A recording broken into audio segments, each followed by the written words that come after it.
మొదటి మాట లోకాసు వార్త 23:34 చదువు. యేసు తండ్రి వీరు ఏం చేస్తున్నారో వీరు ఎరగరు కనుక వీరిని క్షమించమని యేసు ప్రభువారు శిలువ మీద వేలాడుతూ ఉన్నప్పుడు ఏ పరిస్థితిలో యేసయ్య మాట అంటున్నాడు? తండ్రి వీరేమి చేయుచున్నారో వీరికి తెలియదు కనుక వీరిని క్షమించని ఏ పరిస్థితిలో అంటున్నాడు ఆయన? వాళ్ళంతా కూడా గాయాలైపోయి రక్తంతో తడిసిపోయి వేదన పడతా బాధపడతా ప్రాణం పోయే పరిస్థితిలో ప్రభు వీళ్ళు ఏం చేస్తున్నారో తెలియదు. ఏం చేస్తున్నారు అసలు? ఆ ఒక్క మాట ఏం చేస్తున్నారు వాళ్ళు? దేవుణ్ణే సిలివేస్తున్నారని వాళ్ళకి తెలియదు. అది వాళ్ళకి తెలియంది. దేవునికి స్తోత్రం. అందుకే యేసయ్య అన్నాడు, తండ్రి వీరేమి చేస్తున్నారో వీరికి తెలియదు కనుక వీరిని క్షమించు అంటున్నాడు. మొదటి మాట. రెండో మాట లోకాసు వార్త 23:43 అందుకాయన వానితో నేడు నీవు నాతో కూడా పరదేశంలో ఉందువని నిశ్చయముగా చెప్పుచున్నాను. దేవునికి స్తోత్రం. యేసు ప్రభువారిని సిలివేసినప్పుడు అందరు నాయకు చూడండి, ఇద్దరు దొంగలు సిలివేశారు. యేసయ్యని సిలివేసినప్పుడు అటో దొంగోడిని ఇటో దొంగోడిని వేశారు. ఒక దొంగోడు ఏమంటున్నాడు? నీవు దేవుని కుమారుడు అయితే నువ్వు రక్షించుకుని మమ్మల్ని కూడా రక్షించవచ్చు కదా అని అపహాస్యం చేస్తున్నాడు సిలువలో ఏలాడతా. రెండో వైపున ఉన్నవాడు ఏం చేస్తున్నాడు? ఏమంటున్నాడంటే, ఒరే నోరు మీరా, బుద్ధి లేనుడా, జ్ఞానం లేనుడా, మనకి ఇది న్యాయమేది కానీ ఈయనకి మాత్రం న్యాయం కాదు. ఈయన ఏ దోషం లేనివాడు, ఈయన దేవుడు, ఈయన అన్యాయంగా సిలివేశారా అని చెప్పి వాడిని గద్దించాడు. పైగా యేసయ్యతో అన్నాడు, తండ్రి యేసయ్య ఈ రాజ్యంతో వచ్చినప్పుడు నన్ను కూడా జ్ఞాపకం చేసుకోయ్యా అని అడిగాడు. దేవునికి స్తోత్రం.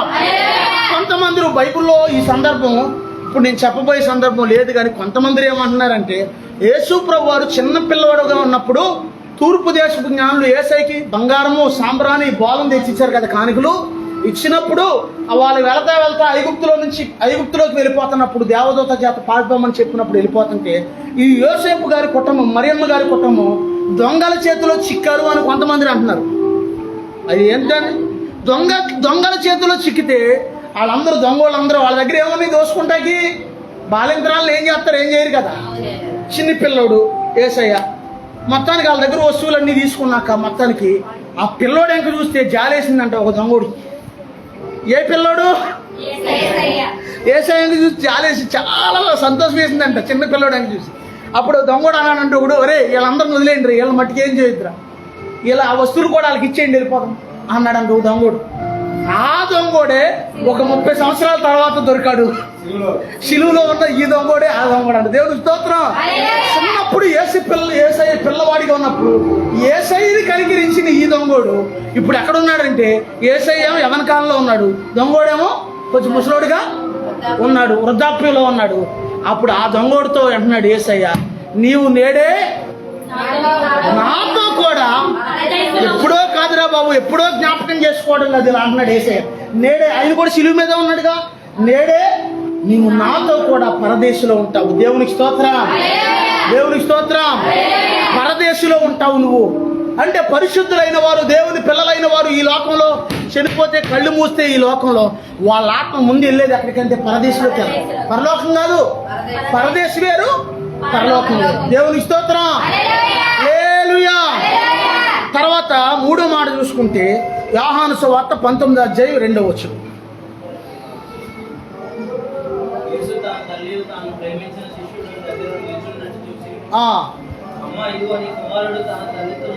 అమ్మా ఇదిగో నీ కుమారుడు అని తన తల్లితో చెప్పాడంటే మూడో మాట. ఏంటి మూడో మాట? యేసయ్య అన్నది బాధ్యత. దేవునికి స్తోత్రం. అర్థమవుతుందా? తల్లిదండ్రులు వదిలేసిన వాళ్ళు చాలా మంది ఉన్నారు. అక్కడక్కడ తల్లిదండ్రులకి కూడి పెట్టలేని వాళ్ళు చాలా మంది. ఆడెవడో ఒక వీడియో చూశాను నేను, కన్న తల్లిని తీసుకెళ్లి ముసలిదైపోతే ఒక గొయ్యిలాగా ఉంది, ఆ గొయ్యిలో దింపేస్తున్నాడు. ఆ ముసలామ కాళ్ళు పైకి పెడుతుంటే గోతులోకి వెళ్ళకోకుండా కుక్కేస్తున్నాడు గోతులో అంటే చంపేద్దామని. ఆ గోతులో పడితే ముసలి తెలగో చచ్చిపోద్ది అని ఆడ ఆలోచన. కానీ ఇందులో మర్మం ఏంటంటే దేవుడు చూస్తాడు. అయ్యా దేవునికి స్తోత్రం. అమ్మా దేవుడు చూస్తాడు. దేవునికి స్తోత్రం. ముసలిదే చంపేస్తావు, ముసలోడే చంపేస్తావు, కానీ దేవుడు చూస్తున్నాడు. దేవునికి స్తోత్రం. నువ్వు ఏ కొలతతో కొలుస్తావో అదే కొలత మరలా వచ్చే అవకాశం ఉంది. దేవుని స్తోత్రం. ఒక అతను తన కుమార్తెకి 4 ఎకరాల పొలం ఇచ్చాడంట. కన్న తండ్రిని తీసుకెళ్ళి రోడ్డు పక్కన వదిలేసింది మంచంతో పాటుగా.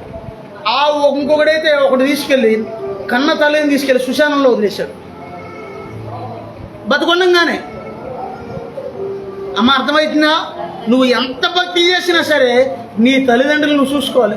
నాదేంటండి అయ్యగారు బాధ్యత, నాకు పెళ్ళి అయిపోయింది, నేను వచ్చేసాను, మా తమ్ముడు వాళ్ళు చూసుకుంటారు, మా అన్నయ్య వాళ్ళు చూసుకుంటారు, నాకేంటి సంబంధం అని అనకూడదు. దేవుని స్తోత్రం. వాళ్ళు చూసినా చూడకపోయినా వాళ్ళ గొడవ దేవుడు చూసుకుంటాడు. నీ వంతు నువ్వు చూడాలి. దేవుని స్తోత్రం. నీకు దీర్ఘాయువు పెరిగిద్ది దీని మూలన. అర్థమవుతుందా? తల్లిదండ్రులను సన్మానించము, నువ్వు దీర్ఘాయుష్యమంతుడు అవుతావు అన్నాడు దేవుడు బైబిల్లో. 10 ఆజ్ఞల్లో ఒక ఆజ్ఞ. దేవునికి స్తోత్రం. అమ్మ, అర్థమవుతుందా?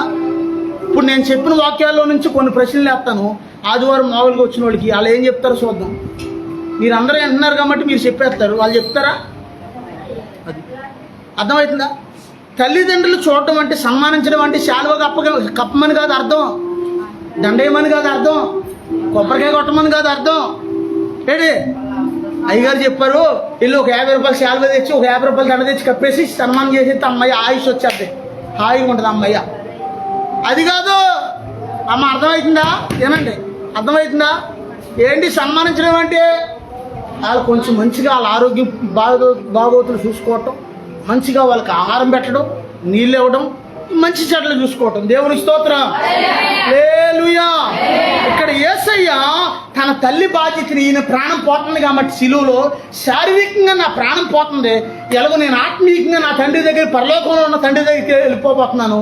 ఈ తల్లి బాధ్యతని ఒక శిష్యుడికి అప్పు చెప్పడం మంచిదని ఒక శిష్యుడికి అప్పు చెప్తున్నాడు. ఏలాడతా ఏమంటున్నాడంటే, అమ్మా, ఇక్కడి నుంచి ఇతనే నీ కుమారుడు, నేను కాదు, ఇదిగో ఇతనే నీ కుమారుడని ప్రాణం కూడగట్టుకుని చెప్తున్నాడు. ఆయన చెప్పలేక.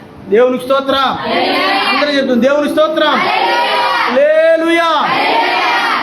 ఈ ఒక సందర్భం చెప్తాను మీకేనండి. ఎలాంటి పిల్లలు ఉన్నారంటే ఈ రోజుల్లో, ఈ సందర్భం చెప్పాక నేను ఎదరికెళ్తాను, ఇది చెప్పకుండా నేను వెళ్ళలేదు. దేవునికి స్తోత్రం. ఒక అతను తల్లి తండ్రి బాగా కష్టపడి ఒక వ్యక్తిని బాగా చదివించి వాడికి ఉద్యోగం ఇవన్నీ కూడా ప్రయాసపడి వాడిని అమెరికాను పంపిస్తే, ఒక రోజున తండ్రి చనిపోయిన తర్వాత అమెరికా నుంచి కుమారుడు వచ్చాడంట. వచ్చాక ఏమన్నాడంట, అమ్మా, నువ్వు ఇక ఒక్కదానివే, నువ్వు ఇక్కడ ఎలా ఉంటావు? నాన్న చూస్తే నాన్న లేడు, నాన్న చనిపోయాడు, నువ్వు ఒక్కదానివే ఉండొద్దు, ఇదిగో నువ్వు కూడా మాతో పాటుగా ఉంది కానీ అమెరికా వెళ్ళిపోదాం మనం, నువ్వు రెడీ అవ్వమ్మా అని చెప్పాడంట. ఓ 10 రోజులు ఎంతో ఎక్కడుండి మంచి చెడ్డ చూసుకుంటా రెడీ అవ్వని చెప్తే తల్లికి తెలియదుగా, పిచ్చ తల్లి అమాయకురాలో రెడీ అయిపోయింది. ఈడీలోపు ఆ ఉన్న ఇల్లుని అమ్మేశాడు. అక్కడ ఉన్న ఇల్లు, ఏ ఇల్లు? అప్పుడు దాకా తండ్రి తల్లి ఉన్న ఇల్లుని అమ్మేశాడు. అమ్మేసి ఆ తల్లిని తీసుకుని, వృద్ధాప్యంలో ఉన్న ముసలి తల్లిని తీసుకుని ఆ యొక్క ఎయిర్పోర్ట్కి వెళ్ళిన తర్వాత, అమ్మా నేను ఇప్పుడే వస్తాను, ఈ యొక్క టికెట్లు చూపించి పాస్పోర్టు వస్తానని చెప్పి అక్కడ కూర్చోబెట్టి ఎయిర్పోర్ట్లో వెళ్ళి విమానం ఎక్కి వెళ్ళిపోయాడంట. ఈ తల్లి ఏం చేస్తుందంటే, ఇంకా రావట్లేదండి మా అబ్బాయి, ముసలి తల్లి కదా, వృద్ధాప్యంలో ఉంది, ఏం తెలియట్లా, ఇంకా రావట్లేదండి అని పొద్దున్న నుంచి సాయంకాలం దాకా చూస్తే ఆ ఎయిర్పోర్ట్లో సెక్యూరిటీ వాళ్ళని ఏమంటారయ్యా, సెక్యూరిటీ వాళ్ళు ఉంటారు కదా, వాళ్ళు ఈ ముసలి తల్లిని కనిపెట్టి, అమ్మా ఎవరు మీరు, ఏంటి ఇక్కడ పొద్దున్న నుంచి ఇక్కడే ఉన్నారు, మిమ్మల్ని గమనిస్తున్నాం అని అంటే, అయ్యా మా అబ్బాయి ఇక్కడికి వెళ్ళాడయ్యా, చూపించి వస్తానని, ఇంకా రావట్లేదు, మా అబ్బాయి ఎక్కడైనా తప్పిపోయడం ఎక్కడ అంటుందంట ఆ తల్లి. అర్థమవుతుందా? అంటే ఆ సెక్యూరిటీ వాళ్ళు అక్కడికి వెళ్ళి చెక్ చేసుకుంటే వాడు ఫ్లైట్ ఎక్కి వెళ్ళిపోయాడని చెప్పారంట. చెప్పేసరికి ఏం చేయాలో తెలియక, అమ్మ మీ అబ్బాయి అమెరికా వెళ్ళిపోయాడు, ఇంకా మీరు ఎదురు చూడటం వేస్ట్ అమ్మ, మీరు మీ ఇంటికి వెళ్ళిపోండి అంటే, మీ ఇల్లు ఎక్కడ చెప్పండి అమ్మ, దిగబెడతామని కొంతమంది ఎవరో మంచిగా ఉన్న వాళ్ళు వచ్చి ఇంటికి తీసుకెళ్తారు. ఆ ఇంట్లో అప్పటికే వేరే వాళ్ళు వచ్చేసారు. ఇల్లు ఏం చేశాడు? వెళ్తా ఇడు కొన్ని ఇల్లు ఉంచాడా, ఇల్లు కూడా అమ్మేశాడు. అమ్మేస్తే ఏం చేయాలి అర్థం కాక అక్కడే ఉంటుంటే, అమ్మ అందాక నీ కొద్ది రోజులు, ఇది గతంలో మీ ఇల్లే అంటున్నావు కాబట్టి ఒక పక్కన ఒక పాలసీని ఇస్తాం, కొద్ది రోజులు ఉండి అమ్మ ఇక్కడ అన్నారంట ఆ ఇంటి యజమాని.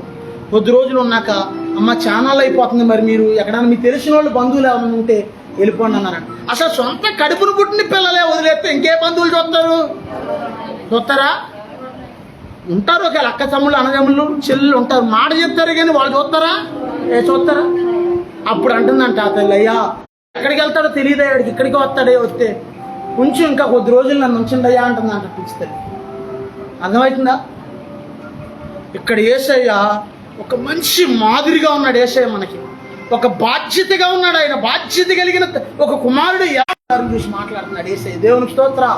ఇక్కడి నుంచి అమ్మ నేను కాదమ్మా నీ కుమారుడిని, ఇదిగో నేను వెళ్ళిపోతున్నాను కాబట్టి ఇతనే నీ కుమారుడు అని చెప్తున్నాడు. దేవునికి స్తోత్రం. హల్లెలూయా. బాధ్యత కలిగిన కుమారుడిగా ఉన్నాడు యేసయ్య శిలువ మీద. దేవునికి స్తోత్రం. అందరూ చెప్తాం దేవునికి స్తోత్రం. తర్వాత 4వ మాట చూసుకుంటే, 4వ మాట మత్తయి 27:46.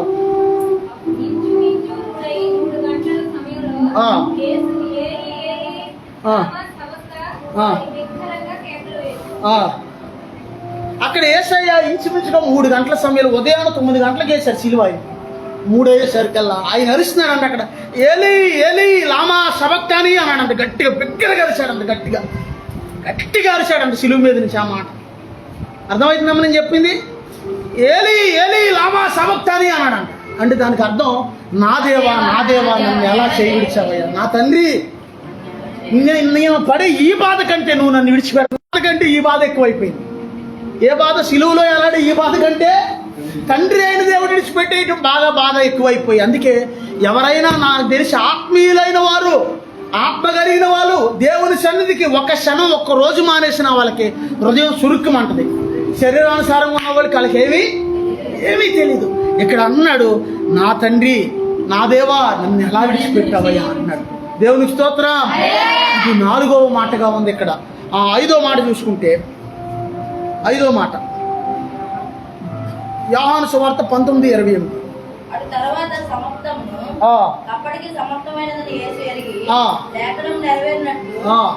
అంటే దానికి అర్థం ఏంటి? ప్రపంచానికి కావలసిన దాహం తీర్చడానికి నా దగ్గర జీవజలం ఉంది అని అర్థం. దప్పు కొనుచున్నాను అంటే ఏంటి? ఆయన దప్పిక అనేక మంది రక్షణ పొందడమే ఆయన దప్పిక. దేవునికి స్తోత్రం. అందరి చెప్తాం దేవునికి స్తోత్రం. ఆ తర్వాత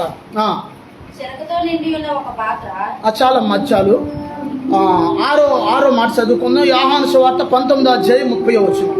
యేసు ఆ చెరకును పుచ్చుకొని సమాప్తమైనదని చెప్పి తల వంచి ఆత్మను అప్పగించెను. దేవునికి స్తోత్రం. సమాప్తమైంది అంటున్నాడంట 6వ మాట. ఏమి సమాప్తమైంది చెప్పాను. ఒక 10th క్లాసు చదువుకునే ఓ పాప యవనస్తురాలు ఒక అతన్ని ప్రేమించి పెళ్లి చేసుకుని తండ్రిని తల్లిని విడిచిపెట్టేసి దూర ప్రాంతానికి వెళ్ళిపోయిందని చెప్పాను. గుర్తుందో? టాటా మనవడు వెళ్ళిపోయినప్పుడు, దూర ప్రాంతానికి వెళ్ళిపోయినప్పుడు వాళ్ళు పెళ్లి చేసుకున్నారు. మోసం చేసి వెళ్ళిన వ్యక్తి ఒక ఊరు సంతలో కూరగాయలు అమ్ముకుంటుందంట. అమ్మాయి అంటున్నారా? అమ్ముకుంటుంటే అదే ఊరిలో వాళ్ళ నాన్నగారి యొక్క ఫ్రెండ్ అనుకోకుండా ఆ ఊరు వెళ్తే కూరగాయలు అమ్మే ఈ కుమార్తెను చూసి, అమ్మా నువ్వు పలానా జమీందారు గారు వాళ్ళ అమ్మాయి కదా నువ్వు అని అడిగాడు. అడిగితే ఏమంటుందంట, అవునండి అయ్యా నేను పలానా ఆయన కూతురునేనండి. ఒకప్పుడు మా నాన్నను మోసం చేసి మా అమ్మను మోసం చేసి ఇదిగో నేను ఒక వ్యక్తిని వివాహం చేసుకుని పారిపోయి వచ్చేసాను. వచ్చిన కొన్నాళ్ళకి ఒక పిల్లోడు దిగిన ఫోటోలు అన్నీ కూడా దస్తావేజులు అన్నీ సూట్ కేసులో పెట్టుకుని తన కుమార్తె ఎక్కడుందా, ఏ ఊరు అడ్రస్ చెప్పాడుగా ఆయన, ఆ ఊరు ఆ సూట్ కేసు నుండి అవి పట్టుకుని ఆ ఊరు వెళ్తా ప్రయాణం చేస్తా చాలా దూరం వచ్చేసాడు బస్తీగాడు. ఇంకా అక్కడి నుంచి ఇప్పుడు హైదరాబాద్ నుంచి ఇక్కడ ఎవరైనా పేరంపేట వెళ్ళాలని వచ్చారనుకో, ఇక్కడ దిగి ఎక్కడికి వెళ్ళాలి అని తండ్రి తాహతాలాడిపోతున్నాడు. కానీ అక్కడ చూస్తే ఆటోలు ఎవరో పెట్టనంటున్నారు. ఈ ముసలి తండ్రి బయలుదేరి సరే నడుచుకుంటే వెళ్ళిపోదామని ఆ సూట్ కేసు పట్టుకుని వెళ్తుంటే అప్పటికి ఆటో వాళ్ళు చెప్పారంట, ఈ రోడ్లో దొంగలు ఉన్నారు, జాగ్రత్త అండి తాతయ్య గారు వెళ్ళకోకండి అప్పుడే అని చెప్తే ఆ తండ్రి ప్రాణం తాహతాలు ఆడుతుంది. రాత్రికాల సమయంలో ఆ సూట్ కేసు పట్టుకుని బయలుదేరి వెళ్తుంటే ఎవరైనా నమ్ముతుంగా ఇస్తే సరే అక్కడ దాకా నడుచుకుంటా కరెక్ట్గా ఊరు దగ్గరలోకి వెళ్ళిన తర్వాత ఒక గొడ్ల చావిడికి కట్టేసి ఆ ముసలాయిని కత్తితో పొడవడం మొదలెట్టాడంట, నరకడం మొదలెట్టాడంట. ఈ దొంగోడు బాబు నన్ను విడిచిపెట్టి బాబు నన్ను వదిలే బాబు అంటున్నాడండి ముసలాయిని. వెళ్ళి ఆ ముసలోడిని చంపుదామని వెళ్ళేసరికి ఈ తల్లి సూట్ కేసు ఓపెన్ చేసి చూస్తే చిన్నప్పుడు వాళ్ళ నాన్నతో దిగిన ఫోటోలు ఇవన్నీ కనపడుతుంది. చిన్నప్పుడు మన తల్లిదండ్రులు ఎలా ఉన్నారో మనకు తెలీదా? మనం ఎంత ముసలోళ్ళు అయినా తెలీదా? మొత్తానికి ఈ ఫోటోలు చూస్తే చిన్నప్పుడు వాళ్ళ నాన్నతో దిగిన ఫోటో, వాళ్ళ అమ్మతో దిగిన ఫోటో ఇవన్నీ ఏం ఫోటోలే. అప్పుడు ఆడుతున్నాడు ముసలోడు, ఊపిరి మొత్తం కట్టిపోయికి ఇలా ఆడుతున్నాడు, ప్రాణం పోతుంది, ఇక రక్తం అంతా కారిపోతుంది. చాలా రక్తం గారితే ఎంతసేపు ఉంటాడు మనిషి? ఆ యొక్క ప్రాణం అంతా కొనుగుబురితో కొట్టుకులాడుతున్నాడు. ఈలోపు వెళ్ళి ముసలోని చంపేద్దామని దగ్గరికి వెళ్ళేసరికి ఈలోపు తల్లి అరుచుకుంటే అమ్మాలే వచ్చేసిందంట. అరే నా తండ్రి రా, నా తండ్రి రా అనేసరికి గవో కట్లోడు తీసేసరికి అప్పుడు అమ్మ నేను వచ్చిన పని సమాప్తం అయిందమ్మా. నేను ఎందుకు వచ్చానంటే ఇదిగో నా యావదాసి ఇదిగో నా కుమార్తె చేతిలో, నా మనవడి చేతిలో పెట్టడానికి నేను వచ్చాను. ఇదిగో నా మనవడి చేతిలో నేను మరణించడానికే వచ్చాను అని చెప్పి ఆ ముసలాయిని అలా వాలిపోయి తల్లి ఆ యొక్క కుమార్తెని అలా చేపట్టుకుని అలాగే మనవడి ముఖాన్ని ఈ రక్తంతో తుడిచి అలా యేసయ్య లోకాసు వార్త 23వ అధ్యాయము 46వ వచనం చదువుకుంటే 23:46 అప్పుడు యేసు గొప్ప శబ్దంతో కేక వేసి తండ్రి నీ చేతికి నా ఆత్మను అప్పగించుకొనుచున్నాను. పలికిన కొన్ని మాటల్లో మన నిత్యం మన జీవితంలో జరిగే విషయాల్లో కొన్ని బాధ్యతలుగా ఉన్నాయి అవన్నీ. దేవునికి స్తోత్రం. అందుకే మనం యేసు ప్రభు వారే మనకు మాదిరి. ఆయన కృపను బట్టి మనము నడుచుకోవాలి ఆయన చిత్తానుసారంగా. 7 మాటలు ఒకసారి చెప్పండి. ఏమేంటి? ఒకటేమో క్షమించాడు, రెండోది పరదేశి సమాప్తమైందయ్యా నేను వచ్చిన పని, ఏడోది తండ్రి నా ఆత్మను నీ చేతికి అప్పగిస్తున్నాను అన్నాడు. దేవునికి స్తోత్రం. హల్లెలూయా. దేవుడి కొద్ది మాటలు దీవించును గాక. ప్రభు సన్నిధిలో ప్రార్థన చేసుకున్నాం. ప్రభువా నీకు వందనాలయ్యా. సిలువ మీద మా కోసం 7 మాటలు కొట్టబడి ఆయన తలలో ముళ్ళ కిరీటం పెట్టబడింది. నీ చేతులతో చేసిన పాపానికి ఆయన చేతుల్లో మేకులు కొట్టబడ్డాయి. నీ కాళ్ళతో చేసిన